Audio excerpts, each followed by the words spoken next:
오늘 본문에 보면 두 천사가 소돔을 향해 갑니다. 소돔을 찾아온 이유가 뭔가, 목적을 가지고 찾아왔는데요. 여러분 한번 18장 21절을 한번 같이 보겠습니다. 창세기 18장 21절 같이 읽겠습니다. 내가 이제 내려가서 그 모든 행한 것이 과연 내게 들린 부르짖음과 같은지 그렇지 않은지 내가 보고 알려하노라. 이게 하나님의 말씀이거든요. 그 앞서 보면은 20절에 여호와께서 또 이르시되 소돔과 고모라에 대한 부르짖음이 크고 그 죄악이 심히 무거우니 내가 이제 내려가서 그 모든 행한 것이 과연 그런지 보고 알려하노라. 자, 그래서 이제 두 천사가 소돔을 찾아가게 됐는데, 여기서 우리 한 가지 퀘스천은, 아니 하나님께서 꼭 직접 현장에 가야 아시는가? 여러분 어떻게 생각하세요? 하나님은 멀리서도 우리를 다 우리의 중심을 다 아십니다. 우리의 일거수일투족을 다 알고 계십니다. 그런데 왜 하나님이 그 소돔과 고모라에 대한 부르짖음을 다 들으시고 죄악이 거기에 가득하다는 것을 다 알게 되셨는데 왜 굳이 내려가서 현장에 가서 그것을 확인하려고 하시는가? 아니 하나님이 들리는 그 기도 소리, 그 모든 상황을 보셔서 진상 파악을 제대로 못하시나? 그건 아니잖아요. 하나님은 그 모든 상황을 너무도 다 알고, 이 자리에 우리 나와 있는 우리 한 사람 한 사람에 대해서도 하나님 모든 것을 다 알고 계십니다.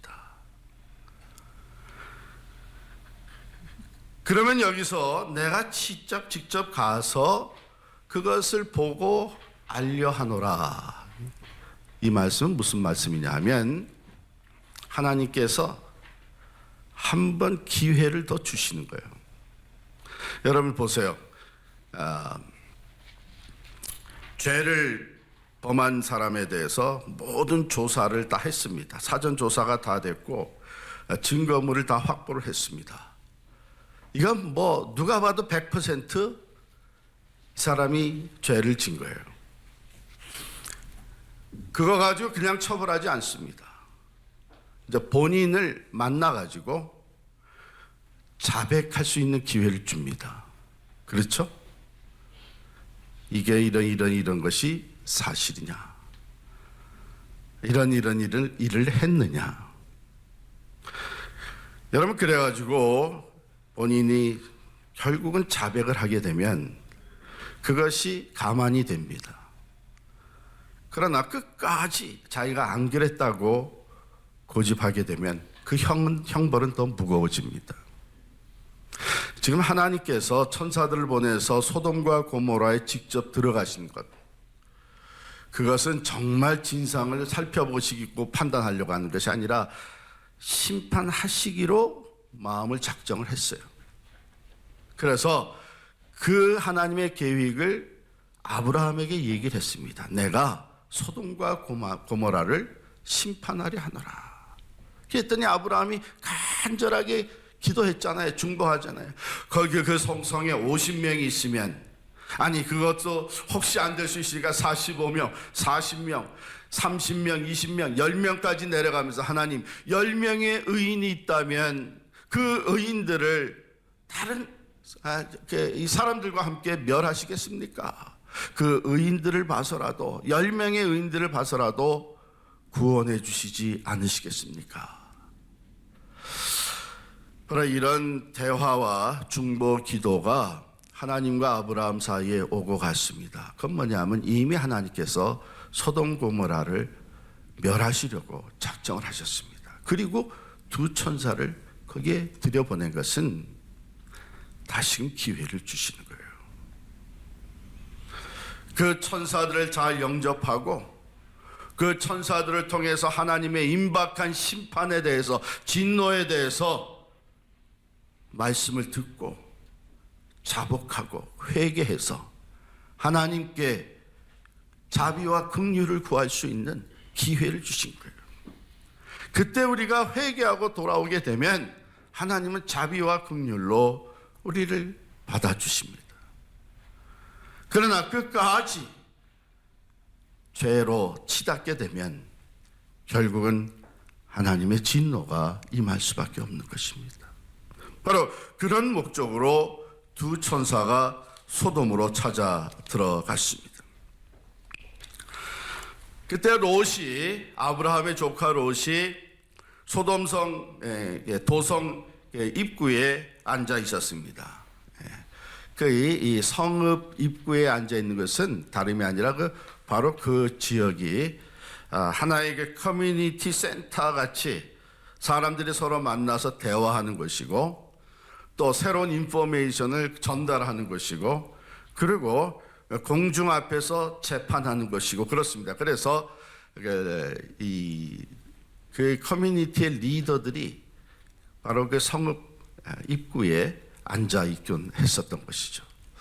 그래서 어떻게 보면 이 롯이 소돔에 들어가서 살면서 어느 정도 영향력이 있는 위치에 올라가지 않았는가, 성경학자들은 이렇게 보게 됩니다.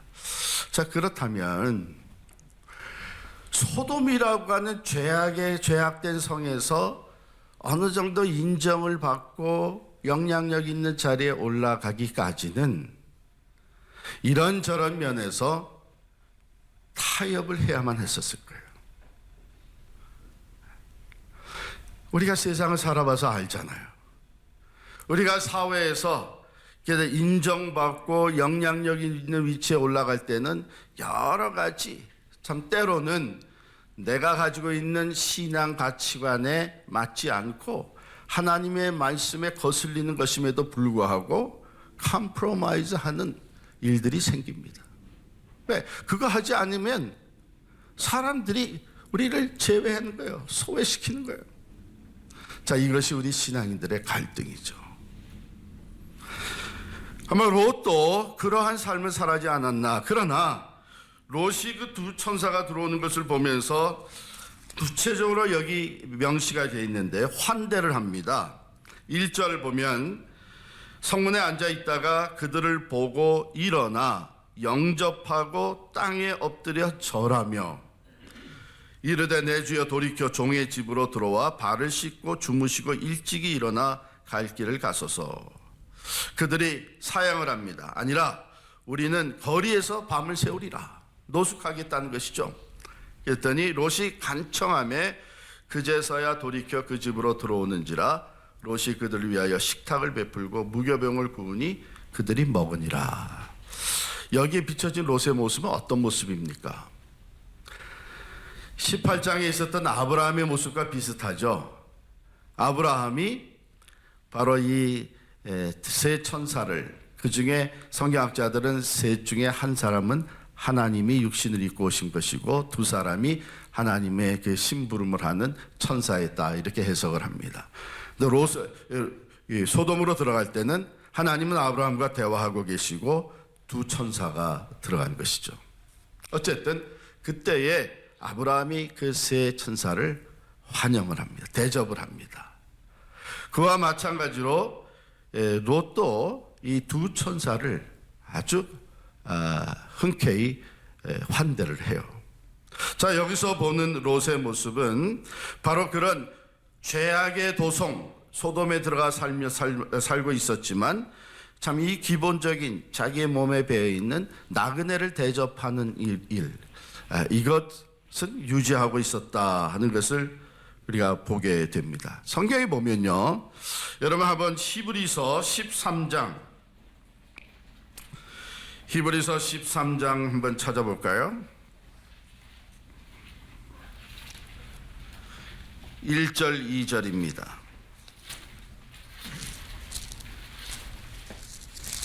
다 같이 읽겠습니다. 형제 사랑하기를 계속하고 손님 대접하기를 잊지 말라. 이로써 부지 중에 천사들을 대접한 이들이 있었느니라. 자, 여기 보면 부지 중에 천사들을 대접한 이들이 있었다. 과거에 그런 사람들이 있었다. 거기에 이제 대표적인 인물이 바로 이 아브라함과 롯이에요. 그런데 부지중에 천사들을 대접했다고 하는 것은 천사인지 알지 못하고 그냥 나그네를 대접한 것인데 그분들이 천사였다. 그러니까 이것은 아무 이해 타산이 없이 순수한 마음으로 나그네를 영접한 거예요. 하나님이 이것을 기뻐하십니다. 특별히 나그네와 고아와 구약성경에 보면은 과부와 또 포리너들 대접하는 것을 하나님이 기뻐하십니다. 여러분, 우리가 사는 이 세상은 갈수록 개인주의가 팽배해지고 더 나아가서 이기주의가 지배를 하기 시작합니다. 바로 옆에서 누가 사고를 당해서 죽어가도 무관심하게 지나친 것이 요즘 세대입니다. 이 어두워져가는 세상 가운데 세상의 빛의 역할을 감당하는 것, 여기서 하나 우리가 깨닫게 되는데, 주님이 우리를 향해서 너희는 세상의 빛이라. 너희의 착한 행실을 보고 사람들이 하나님께 영광을 돌리게 하라. 바로 이 어두운 세상에 우리는 하나님의 사랑을 이웃에게 베풀며 살아갈 수 있는, 그래서 어둠을 밝히는 빛의 사람들이 되시기를 간절히 축원합니다. 참, 이렇게 롯이 대접을 했어요. 그런데 그날 밤에 잠자리에 들려고 하는데 소돔성의 사람들이 롯의 집으로 몰려왔다, 이렇게 기록을 합니다. 자, 좀 구체적으로 보면 좋겠어요. 4절에 보시면 그들이 눕기 전에 그 성사람 곧 소돔 백성들이 노소를 막론하고 원근에서 다 모여 그 집을 에워쌌다, 이렇게 돼 있어요. 어떤 사람들이 몰려왔어요? 노소를 막론하고, 그러니까 모든 연령층의 사람들이 몰려왔다는 얘기고, 언제 그들이 왔어요? 밤에 그렇게 몰려왔습니다. 그 다음에 왜 그들이 왔습니까? 하는 얘기가, 오늘 밤에 내게 온 사람들이 어디 있느냐 이끌어내라, 우리가 그들을 상관하리라. 이게 그냥 척 읽으면은 무슨 말인지 상관한다, 상관한다는 게 무슨 뜻인가? 히브리 단어에 보면 야다라고 하는 단어인데 본래 이것은 알다 하는 뜻으로 이제 번역이 됩니다. 알다. 그래서 상관한다, 알기를 원한다, 이런 뜻이 되겠는데, 여러분, 이 야다라고 하는 단어는요, 두 사람의 관계에 있어서 가장 친밀한 관계를 말할 때 쓰여지고, 그리고 구약 성경에서 히브리 사람들 사이에서는 이것이 성관계를 얘기할 때 쓰여지는 단어입니다. 그러니까 여기에서는 우리가 그들을 상관하겠다고 하는 것은 여러분들이 이미 잘 알고 있는 대로 이 소돔성에 동성애가 팽배해 있었다고 하는 것을 보여주는 것입니다. 두 천사, 남자들입니다. 남성들입니다. 노소를 막론하고 수많은 사람들이 몰려와서 이들과 상관하겠다고 하는 이 말은 바로 외부에서 들어온 이 천사들인지 모르는 것이죠. 끌어내가지고 동성애 행위를 하겠다는 그런 뜻이에요. 그런데 한두 사람이 온 게 아니고 원근에서 노소를 막론하고 밤에 몰려왔다. 이 밤이라고 하는 것은 시간적으로 밤이지만 그 소돔성의 죄악으로 말미암아 어두운 그 상태를 묘사하는 단어이기도 합니다. 그런데 이 수많은 사람들이 다 몰려와서 하나같이 이런 요구를 하는 것은 이미 동성애가 소돔성에는 평범한 가치관으로 받아들여져 있었다 하는 것이죠. 그렇지 않다면 수많은 사람들 중에 그것을 제지하는 사람들이 있었을 겁니다. 여기 죄라고 하는 것은요, 한번 들어오게 되면 번져나가는 습성이 있습니다. 죄가 가정에 들어오면 그 가정에서 퍼져나갑니다. 실은 이 죄라고 하는 것은 또한 대물림을 합니다. 여러분께서도 그런 영적인 교훈을 받은 경험하신 분들, 대대로 죄가 물려서 내려갑니다. 그리고 소돔성에 동성애가 퍼져나갔는데 이제는 그 성 안에서는 그것이 자연스러운 가치관으로 받아들여지고 있었다. 노소를 막론하고 그것은 괜찮은 것이다, 이렇게 받아들여지고 있었습니다. 이때 롯이 그 두 천사를 완전히 디펜더하고 나서죠. 그러면서 이 내게 들어온 손님들인데 이 남자, 내게 남자를 가까이 하지 아니한 두 딸이 있으니까 이 손님들은 너희들의 손 대지 말고 내가 이 두 딸을 내줄 테니까 그 다음에 너희 좋은 대로 하라. 여러분 이거 어떻게 생각하세요? 특별히 여러분들이 그 딸이었다면 어떻게 생각하시겠어요? 여기서 롯이 하나의 죄악을 피하기 위해서 다른 죄악을 제시하고 있는 모습입니다. 그렇게 해서 죄가 해결되는 건 아니에요. 우리가 이 세상을 살아가면서 이것이 하나님이 기뻐하시지 않는 것인데 그거보다 좀 덜한 거, 다른 것을 방법으로 제시하는 것은 절대로 하나님 기뻐하시는 것이 아닙니다. 이것은 어느 정도 타협에 들어가는 것이기 때문에 죄를 대처할 때는요, 단호하게 죄와의 관계를 끊는 것입니다. 또 다른 죄악을 방법과 수단으로 제시하는 것은 안 되는 것이죠. 여기서 보여지는 이제 롯의 모습은 바로 롯은 소돔성에 들어가면서 이미 어느 정도 타협하는 삶을 살고 있었다고 하는 것을 우리가 보게 되는 거예요. 우리가 세상을 살아갈 때 그렇게 살아갈 수가 있습니다. 여러분, 진리면 참이면 참이고 거짓이면 거짓, 둘 중에 하나예요.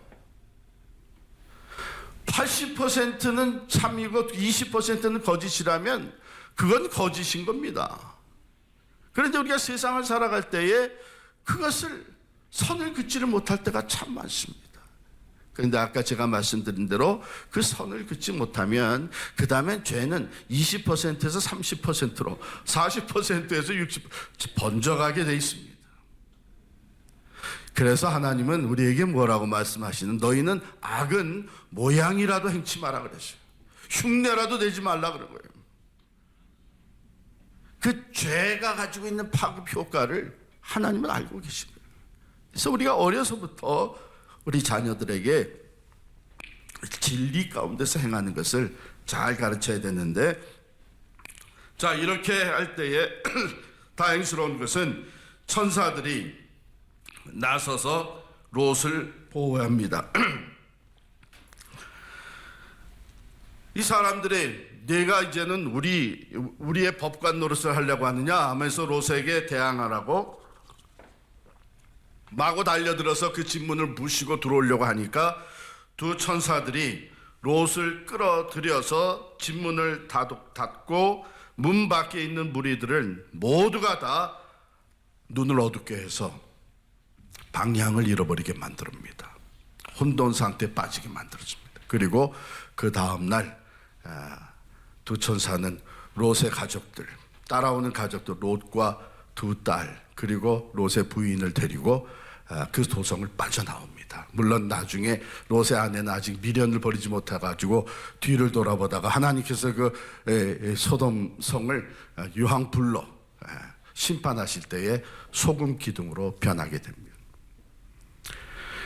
죄를 떠날 때는요, 미련을 완전히 버려야 됩니다. 오늘 이 말씀에서 우리는 세 가지에 대한 교훈을 받게 되는데, 먼저는 하나님에 대해서 교훈을 받습니다. 하나님은 우리의 죄악된 것을, 죄된 것을 다 아시면서도 오래 참으십니다. 그러나 영원히 참는 것은 아닙니다. 하나님의 때에 회개할 기회를 줬는데도 불구하고 죄에서 돌이키지 아니하면 심판이 따르게 된다는 것이죠. 두 번째로 우리는 죄에 대해서 배우게 됩니다. 죄라고 하는 것은 하나님의 창조의 질서를 깨뜨리는 것이고 하나님의 뜻에서 벗어나 있는 것이고, 그리고 죄는 이 파급적인 효과를 가지고 있습니다. 그래서 죄가 한번 들어오면 그때 이게 잘못된 것이다 깨달아지는 순간에 반드시 선을 그어야 됩니다. 적당히 품고 간다고 하는 것은 바로 곰팡이가 퍼져나가듯이 그 죄가 계속 번성해 나가는 기회를 주는 것입니다. 죄는 사람들로 하여금 악하게 만들고 악한 행위를 만들어냅니다. 지금 이 시대적인 개인적인 것뿐만 아니라 공동체적인 그 성읍 자체의 죄가 팽배해졌습니다. 특별히 동성애는 하나님이 싫어하시는 것입니다. 레위기에 보면 바로 그런 말씀, 성경에 여러 군데 동성애가 언급되는 곳마다 하나님은 그것을 죄로 규명하고 있습니다. 그것을 죄가 아니라고 지금 타협해 나가는 이 시대에 우리가 감당해야 되는 것은 바로 이 시대의 빛의 역할을 감당해야 되는 것입니다. 마지막으로 우리가 기도에 대해서 교훈을 배우게 되는데요. 아까도 잠깐 말씀드렸지만 이 아브라함이 하나님께서 소돔을 멸하시리라고 하는 얘기를 해주셨을 때에 하나님 앞에 중보기도 하잖아요. 50명에서 시작을 해서 마지막 10명까지 될 때까지. 여러분 어떻게 생각하세요? 그때에 중보기도 할 때에 아브라함의 마음에 누구를 두고 기도했겠어요? 자기 조카 롯이죠. 롯과 그의 가족이죠. 그러나 아브라함은 그렇게 기도하진 않았습니다. 의인을 보시고 그 소돔성을 다 용서해 주시고 구원해 달라고 기도합니다. 그러나 하나님은 아브라함의 중심을 아셨어요. 소돔성이 멸망받았기 때문에 결국은 기도가 응답되지 않은 것 같지만, 여러분 말씀 19장 마지막 부분에 23절에 한번 가볼까요? 죄송합니다. 19장 29절 보시면 하나님이 그 지역의 성을 멸하실 때 곧 롯이 거주하는 성을 엎으실 때에 하나님이 아브라함을 생각하사 롯을 그 엎으시는 중에서 내보내셨더라. 여러분 중보 기도의 응답은 반드시 이루어집니다. 하나님은 중보 기도한 것을 들으시고 의인 열을 찾지를 못하셨어요. 그러나 아브라함의 그 기도의 중심에 있는 롯과 그의 가족은 하나님께서 구원을 하십니다. 우리가 우리 자녀들을 위해서, 우리 자녀들이 이런 시대를 살아가고 있는데 하나님 이 시대가 변해야 되지 않겠습니까? 하나님이 미국이 말씀으로 돌아가게 하시고 청교도의 신앙을 회복하게 하옵소서 중보기도 합니다.